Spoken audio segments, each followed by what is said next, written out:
It's the Real Estate Podcast, brought to you by ANZ Home Loans for financial well-beings. Hey, welcome back to another episode of the Real Estate Breakfast from coast to coast and right around Australia.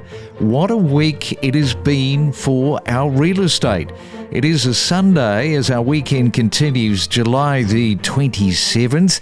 Yes, on Monday we kicked it off, didn't we, with Beck Marciano from One Agency there in Mildura. First time reporting on that area, and if you missed that, we've got part of that episode coming up. Chris Sherry in Sydney, who is an auctioneer, he gave us some of the latest news. Zoran Solano, a buyer's agent in Brisbane, was in. And we also caught up with Justin, who, despite having $300,000 in savings, banks won't lend him enough to buy a modest home in Melbourne. So all of that is coming up in just a moment. Grab your weekly dose of inspiration to help build a real estate portfolio. We talk to the best in the business every day. Learn from the professionals and know your property with us. It's a very long story. So essentially, I served in the British Navy in the UK for 10 years. And then obviously you live a very restricted lifestyle serving the military. So once I left, I decided to spread my wings, get out of there for a bit. So I booked a one-way ticket to Beijing. I thought, well, I'll start with the Great Wall and check that out, and essentially worked my way through Southeast Asia, landing in Singapore, and then next stop, Australia. Wasn't planning on staying, travelled around a little bit, and indeed met my husband, Peter, and basically settled in Sunraysia, Mildura, in 2009. I can guarantee you, when you were standing on the Great Wall there in Beijing, the last thing that was probably on your mind was Mildura. Absolutely.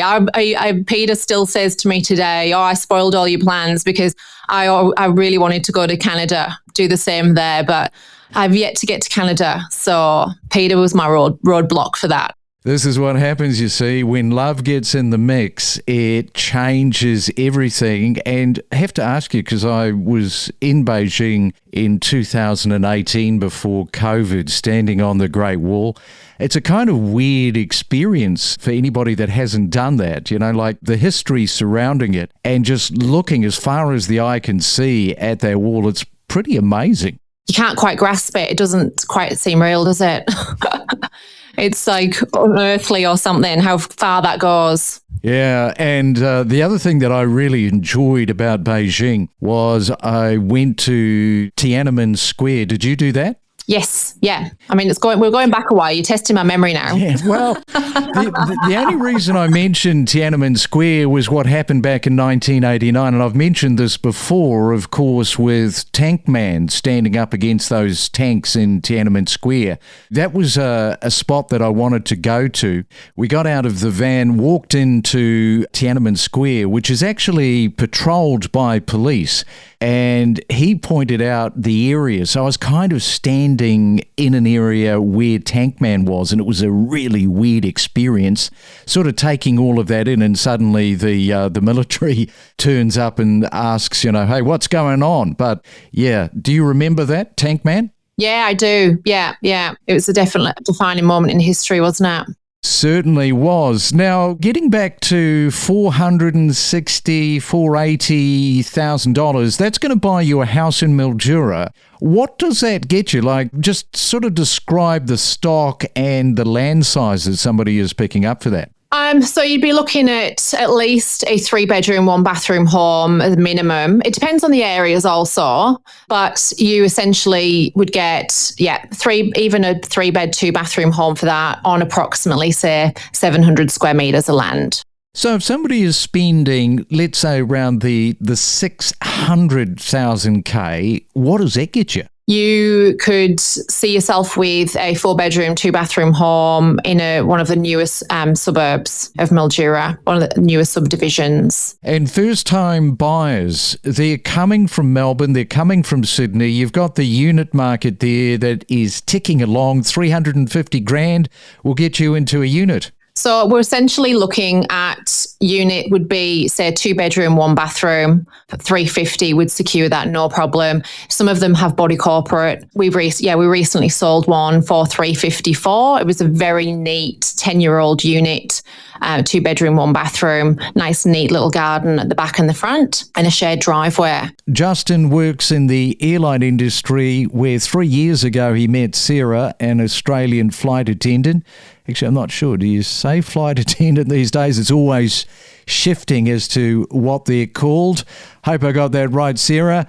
She is working in the US as well, but is from Sydney. Now, you've both been for over a year listening to the podcast, keeping pace of various property markets. You've been out to Sydney twice, and you are looking at getting married next year. You love Australia and Australians in general. I like the caveat there, in general, which is probably code for when you're not mocking me that I'm an American. You would like to, you say, buy an apartment in Sydney, hopefully close to the water. Ka-ching, ka-ching, more money there, Justin, but are willing to spread out further. You don't want to buy out of Sydney, as the whole purpose is to be close to Sarah's family. She has a large extended one. You say that it's a complete 360-degree turn for you moving from the US, but you are super excited to move to Sydney. And thank you for some of your comments that you have made about the podcast as well. Great. Keep us in the loop of developments. We'll be really curious as to how that all lands. And if you too are listening to the podcast from outside of Australia, moving back home, or maybe like Justin, you met an Aussie person, suddenly your life changes and you think, hey, I could move. Tell us about it. Our email address, as always, is myrealestatepodcast@gmail.com. Right now, let's get back to Sean Landcake from Oxford Economics Australia there in Sydney. Good morning to you, Sean. Welcome back to the Real Estate Breakfast.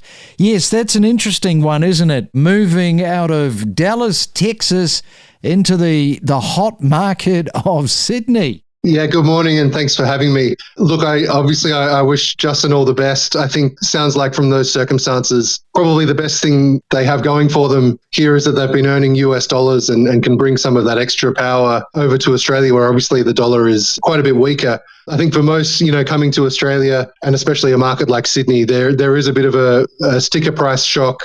Not just in the level of house prices, but also, where house prices sit relative to incomes and, just how much longer we're paying off our housing and paying off our houses and how much more deposit that we need to stump up to get in the first place. So you're exactly right. The closer you get to the water, the harder it gets, but wish them all the best.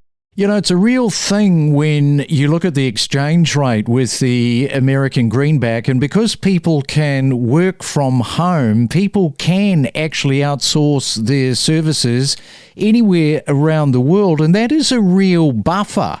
If you are being paid in US dollars, what a fantastic thing that is, especially if you're a first-time buyer, and the ability to just gain all of that extra money when you convert it over.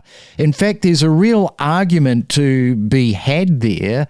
If you are young and you can outsource, make sure you outsource out of Australia and into the US. At the moment, and over the last couple of years, it definitely would have worked in your favour, but it's not necessarily always going to be the case. So, if you are earning in another currency, you're assuming risk, because if it swings back the other way, you can also get bitten. And if you're in this global marketplace for labour, there's probably always someone cheaper than you. It's a challenge. It certainly has worked out very well for a few people, a number of people over the last few years. But it is always worth remembering, when the exchange rate moves, there's a loser for every winner. Are you seeing more additional conditions on auction contracts as spring approaches? What's happening with that piece? That's an interesting question. We are seeing a lot more prospective purchasers put a lot more conditions or try to put a lot more conditions into the contracts, mainly from our developers. I had a property on the weekend. We had 10 buyers registered at one of our auctions in Ermington. But prior to the lead up, the owner was just getting hammered with the amount of changes requested, not just your standard 5% deposits from 6 weeks to a 10-week settlement. We had developers wanting to do a 12-month settlement. They wanted to change prospective clauses within there that just weren't satisfying us as auctioneer agents, vendors, trying to have a meeting and get himself in the best position. So we had to refuse quite a few. However, we are seeing the buyers ask those questions, and it's just about being prepared and getting as many prospective buyers to agree to get their terms agreed to make sure we have a healthy competition. And that's resulting in really good outcomes. So again, on that property, we had 10 registered buyers. Buyers were requesting 12-month settlement, 6-month settlement. We just said, no, it's got to be 3 months maximum. But at the end of the day, I said we had 10 registered and it sold well over expectations on Saturday. What are the buyers actually telling you at this time of the year right now on the ground? They're just looking for good buyers. There's a lot of properties out there that aren't ticking all the boxes for those buyers. But when there is something that's unencumbered, or whether it's a property that you don't need to spend anything on, these buyers just want to purchase now rather than waiting. They want to get in front of a lot of other purchases that are going to take place later down the track and after they believe another price increase. So for us, we can see the good competition. We can see really good competition throughout the auction from start to finish,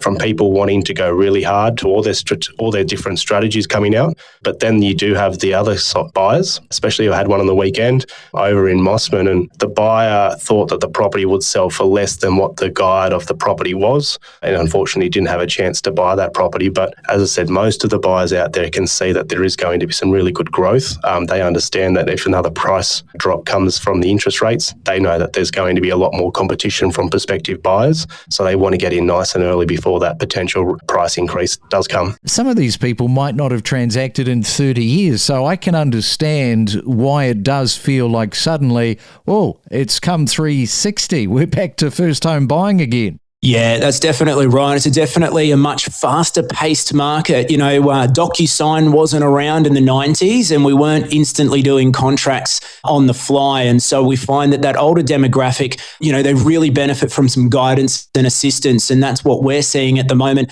Up to 30% of our clients who are owner occupying are that specific downsizer demographic. So we're finding that it's very challenging for them, not only to be getting out and about to open homes on weekends, but just keeping pace with the values. The prospective value that they're needing to pay when downsizing is often very confronting. Now, REBA has called for stamp duty reform for over 60s. How far off is the policy change in this area, and what kind of an impact could it have on the broader housing market? I mean, that's the first piece to that.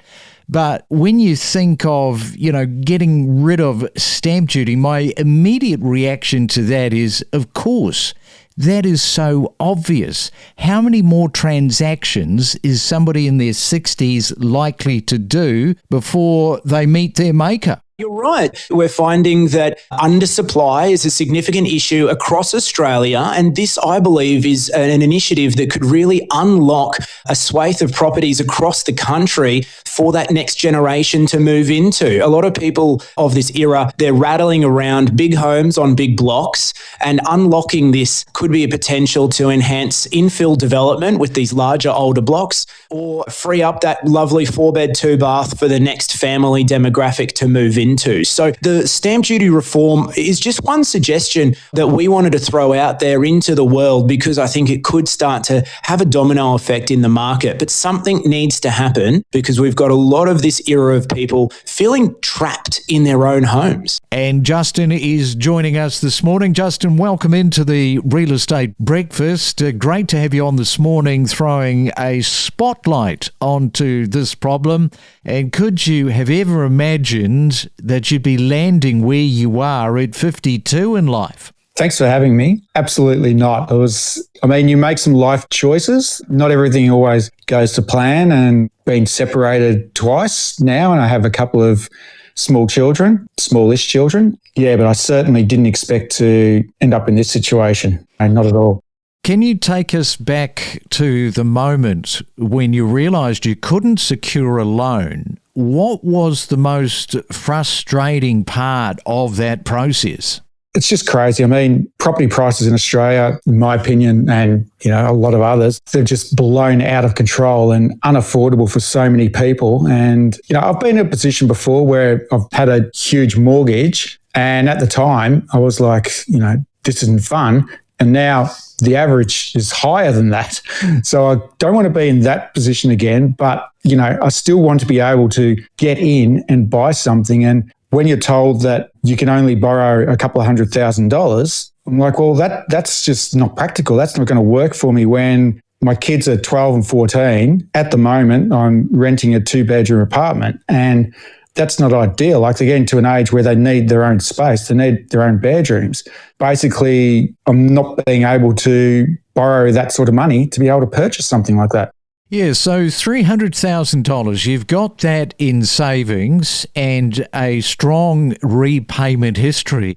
It's quite interesting with the banks because they don't actually take that into consideration, which, for people like you that have owned a couple of houses, you've never missed a payment, you would think that would shine favourably on you, but no, it's the age probably and a couple of other things going against you. So why do you think the banks still see you as a risk at 52? To be honest, I am really not sure. Like, brokers who I've been dealing with, they've said it just comes down to serviceability. Being self-employed probably doesn't help me as well. Like, obviously, put together a tax return that, financially works for me. Like, it's all above board, but obviously you want to reduce your tax as much as what you possibly can. But the flip side of that is obviously it then looks as if your income isn't as high. So that's part of the problem. I would have thought the security in a property should allow me to actually be able to borrow a decent amount of money.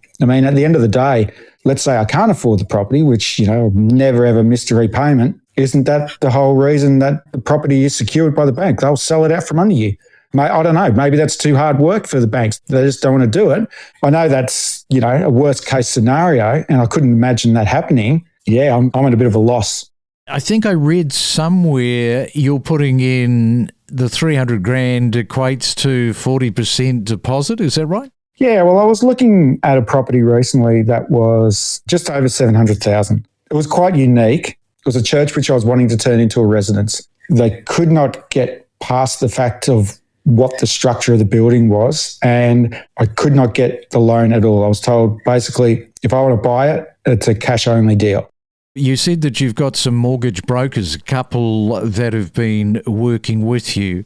What do they say? Are they saying this is really weird that you're not able to get across the line, given the fact that, yes, you're in business, everybody works the tax to their advantage, but if you read the numbers are the numbers, and it's not a massive loan anyway, and if you're putting in 40%. So the mortgage brokers, what do they say? Well, they just talk about how conservative essentially the lenders are, and they're just not risk averse at all. And yeah, essentially when they equate age, income, dependence. The other thing that I find is quite strange too, it's not even a case of being able to get the money.